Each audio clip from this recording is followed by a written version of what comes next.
Hello and welcome to my first video on Mitch Fabian chess. Today we will be looking at a game that I played at the Cleveland Open this past Sunday.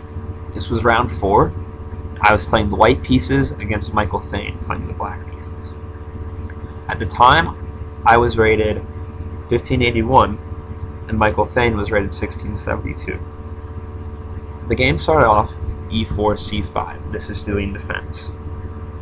So here I had to take a few seconds to think, and by a few seconds I mean I actually took 4 to 5 minutes to think, because I could not decide between playing knight c3 or knight f3.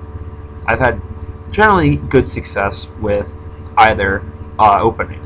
With knight f3, I usually try to play into the Rossalimo opening, and with knight c3 I like to play into the Grand Prix Attack.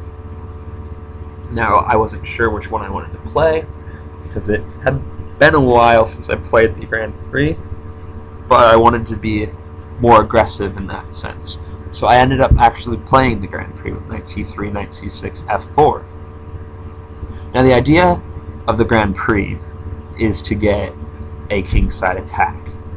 The kingside attack will generally result from some sort of getting the bishop out to c4 or b5, getting the knight out to f3, playing d3 to get the dark squared bishop out, castling, and then launching a pawn storm sort of idea. So that's my plan from the get-go. So after e6, I play knight f3, going right along with what I was saying before. After d6, I played bishop b5. I chose b5 being the better square from the bishop because it results in a pin of the knight. Now, one of the main problems in the Grand Prix is that black generally can kick around the light squared bishop a lot, and that can get very annoying, so to speak, for white. So that's something I place it on b5 for now, but usually it gets kicked around a bit. So bishop b5, after queen b6, I go ahead and play d3. After d3, I've opened up my dark squared bishop. I have successfully completed most of my development that I want for my attack. So after bishop d7, breaking the pin, I pause a second before castling because I play a4. Because one of the main things when you attack is that you want to shut down counterplay by your opponent. So I'm trying to stop all queenside counterplay from black by trying to shut up the queen side over there with a4. So after a5, I go ahead and castle. And after knight f6, I play king h1, again going along with my idea that I want to shut down counterplay before I go ahead and start my attack. Also, an idea behind king h1 is I'm waiting to see if he's going to castle queenside or kingside. So he goes ahead and plays bishop e7, and after h3, which I believe is a little mistake from me. After I had the option here of e5, and I believe this line has been a bit better. After e5, d takes, f takes, knight d5, it opens up this dark squared bishop, and I believe positionally this is a little bit superior to what could have happened after h3. What could have happened is after queenside castling, my whole idea of a kingside attack is kind of not really there anymore. But actually, after h3, he castles right into it. He goes ahead and castles kingside. I go ahead and play g4, trying to start my pawn storm here on the king side. And after g4 is a little bit brutishly aggressive. It's a little bit of raw aggression there, not very calculated out. It's just in hopes of getting a psychological advantage against black. Because after 98, which is a small mistake because he's kind of just dropping back and not really defending all that well. I go ahead and play f5. Here's the big one, e5. e5, now I can start truly attacking. e5 opens up this hole here on d5, and not only that, but it removes one of the defenders here from the king side. This pawn is now too advanced to protect this king. So that e5 there is a pretty big mistake, I believe. Both it allows for more tactics, and it positionally is not sound, because I go ahead and get my knight there in d5. After queen d8, I play c3. Again, a small positional move to stop counterplay from black before I get my full attack going. I mean, I probably still could have had my attack going after, say, g5, but I believe that shutting down counterplay from black is the main idea that I want to get across. I don't want him to be able to just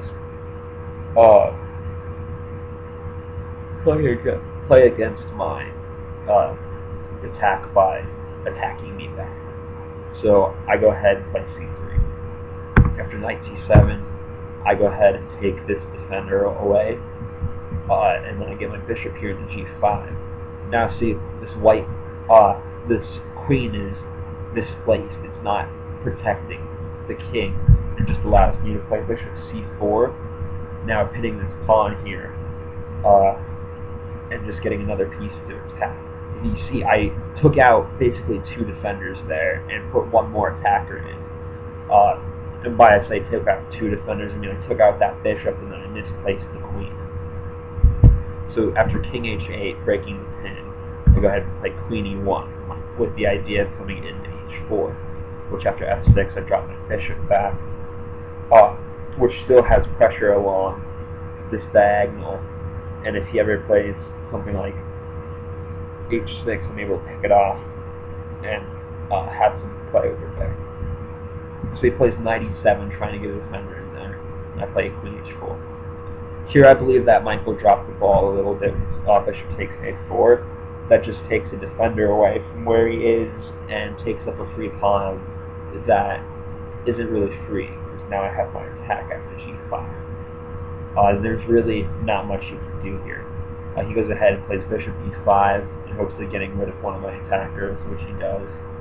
And then here I do rook g1. Now, rook g1 is a bit slower than what could have happened. I could have played g6, and after knight takes, f takes, queen takes, now I'm up a piece. But the thing is that I'm up a piece, but I don't have that attacking that I had before. Before I had that huge attack going on, and I just wanted to continue that, so that's why I did rook g1.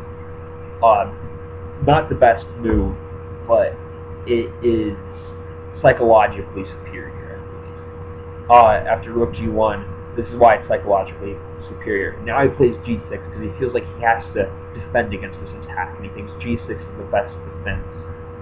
But I go ahead and take here, and he realizes g6 just lasted.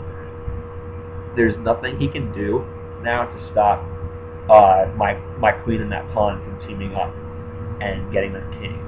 So he decides, okay, I have to kill off my rook to get that pawn back, or to get that attack going. So now I'm up a rook.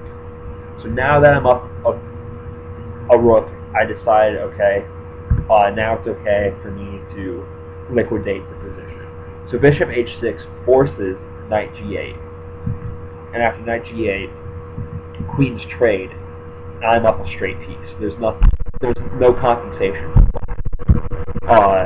Here he plays a4 because he touched the pawn, and of course touch move, touch take, he has to move it. So I just go ahead and fight up that pawn there. So after h6, g5. Here I decide, okay, I'm up the rook, right? Why not trade my knight for two pawns? Then I'll have two passed pawns here on the king side that can team together with my advantage of the exchange and simply get a win. So I'm like, okay, I'll trade that off. It's good for me, right? So after knight f6, rook g6, kicking the knight away. Knight h7, I decide, okay, liquidate, right? When you're up a piece like I am, or I'm up the exchange and 2 pawns, like I am, you want to liquidate. So after this forces the trade of the bishop and the knight. There's nothing else he can do. So now he makes another mistake here. He plays rook g8, and which just loses to rook h6, king g7, and trading the rooks. I play rook a8. He plays king f7, and I play king g2. Okay, this is a mistake. I was just playing quickly here because I'm like, okay, I have a win. No matter what I do, I'm going to win. I had a much better move with rook b8, winning both this pawn and the knight. There's nothing he can do about it. No matter what, I win both of them. So that would have been a better move. I played king g2, and after knight c7, it doesn't matter. I still am gonna win. See, I take up the pawn. He moves over, and I just play h4. So after king c6, we'll trade off h5, and he can't stop the pawn. So I hope that this taught you a little bit about an attack, with the idea that you want to shut down counterplay of your opponent before attacking, and that there's also the psychological effect of an attack. That even if you can get up like a piece, sometimes having that psychological attack, that you have the initiative, and that nothing they can do will stop your attack, that can really work at levels below about 2000. I've beaten 1900s with an attack that is truly not sound, but psychologically it put them in a little frenzy of defense, and the defense failed because a lot of people can't see the defense. They like to see the attack instead of the defense. So that's the psychological advantage of having the initiative. So I hope that you learned a little bit there. Join me for my next video, I hope. Thank you.